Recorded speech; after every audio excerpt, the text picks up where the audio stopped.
সবাইকে আমার ইউটিউব চ্যানেলে স্বাগত। আজকে আলোচনা করব তোমরা যারা ক্যালকাটা ইউনিভার্সিটি আন্ডারে সেমিস্টার 6-এ পড়ছো এবং তোমাদের বাংলা রয়েছে, তোমাদের বাংলায় CC8 যে পেপারটা রয়েছে এই পেপার থেকে কোন কোন বড় প্রশ্ন পড়তে হবে এবং কোন কোন মান 5 তোমাদের পড়তে হবে আজকে ভিডিওতে তোমাদেরকে সেগুলোই বলবো। তোমরা প্রথম থেকে শেষ পর্যন্ত দেখতে থাকো। প্রথমেই তোমাদের রয়েছে ছন্দ। তোমরা 3টে ছন্দই খুব ভালো করে প্র্যাকটিস করবে, দলবৃত্ত, কলাবৃত্ত এবং মিশ্রবৃত্ত বা অক্ষরবৃত্ত। 3টে ছন্দের সংজ্ঞা, বৈশিষ্ট্য এবং উদাহরণ, এই 3টের মধ্যে তোমরা একটা 15 নম্বরে পেয়ে যাবে। মান 5-এর জন্য তোমরা দেখবে দল, কলা, মাত্রা, পদ, পংক্তি, জ্যোতি, চরণ এবং অমিত্যাক্ষর ছন্দ বা অমিত্যাক্ষর ছন্দ এবং মুক্তক ছন্দ এবং পর্ব, এগুলো তোমরা খুব ভালো করে প্র্যাকটিস করবে। এবং এরপরে তোমরা অলঙ্কার থেকে মান 15-এর জন্য তোমরা অনুপ্রাস, উপমা, রূপক এবং যমক, এই 4টে অলঙ্কার তোমরা খুব ভালো করে প্র্যাকটিস করবে। এর মধ্যে তোমরা মান 15 একটা বড় প্রশ্ন পেয়ে যাবে। এবং মান 5-এর জন্য তোমরা শ্লেষ,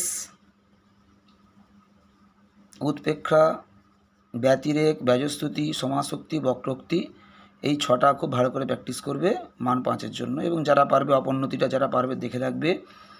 এবং প্রবন্ধ থেকে তোমরা তোমাদের 4টে প্রবন্ধ রয়েছে, 3টে প্রবন্ধ ভালো করে পড়লেই তোমরা একটা প্রশ্ন লিখতে পারবে।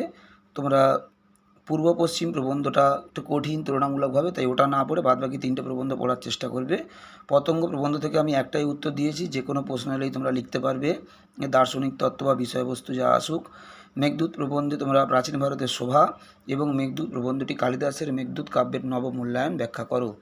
বই পড়া প্রবন্ধে তোমাদের বই পড়ার প্রয়োজনীয়তা সম্পর্কে প্রাবন্ধিক কোন কোন কী মতামত প্রকাশ করেছেন লেখো, এবং এর সঙ্গে তোমরা লাইব্রেরির প্রয়োজনীয়তাটা একটু দেখে রাখবে। এবং পূর্ব পশ্চিম থেকে তোমরা এই কোশ্চেনটা পড়তে পারো, আধুনিক যুগের মনীষীরা কীভাবে ক্রমাগত পশ্চিমের সঙ্গে পূর্বকে মিলিয়ে দেওয়ার মহৎ প্রয়াস করে গেছেন তা পূর্ব পশ্চিম প্রবন্ধ অবলম্বনে বুঝিয়ে দাও। এইগুলো তোমাদের বড় প্রশ্নের জন্য মোট এইগুলো থাকছে। এবং মান 5-এর জন্য তোমাদেরকে আমি বেশ কিছু মান 5 দিয়েছি। তোমরা মান 5 দেখো সাধারণত কমন আসে না, CC7-এও বলেছিলাম তাও কমন এসেছে, কিন্তু মান 5 সাধারণত কমন আসে না, তাও বেশ কিছু মান 5 আমি দিচ্ছি, তোমরা এগুলো প্র্যাকটিস করে যেতে পারো।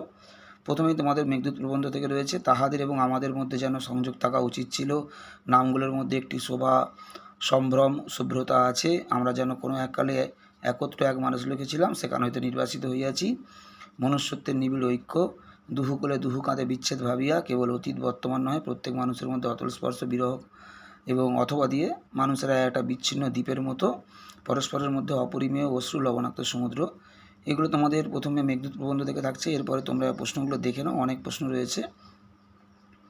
এরপরে তোমাদের পূর্ব পশ্চিম প্রবন্ধ থেকে বেশ কিছু টিকা দিয়েছি আমি, তোমরা একটু দেখে যাবে এগুলো।